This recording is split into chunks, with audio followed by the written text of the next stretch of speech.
هل غادر الشعراء من متردم أم هل عرفت الدار بعد توهمي؟ أعياك رسم الدار لم يتكلمي حتى تكلم كالأصم الأعجم.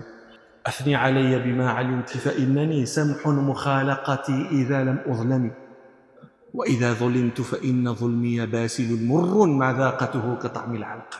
ولقد شربت من المدامة بعدما ركد الهواجر بالمشوف المعلم، بزجاجة صفراء ذات أسرة قرنت بأزهر في الشمال مفدمي، فإذا شربت فإنني مستهلك مالي وعرضي وافر لم يكلم، وإذا صحوت فما أقصر عن ندى وكما علمت شمائلي وتكرم.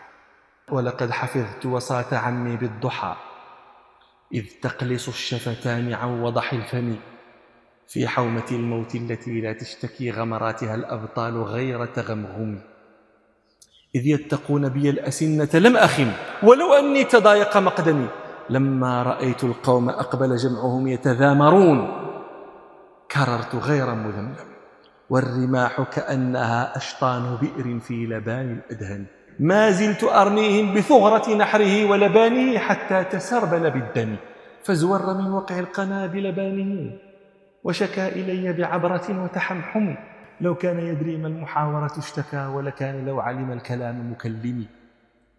ولقد شفى نفسي وأذهب سقمها قيل الفوارس ويك عنتر أقدمي،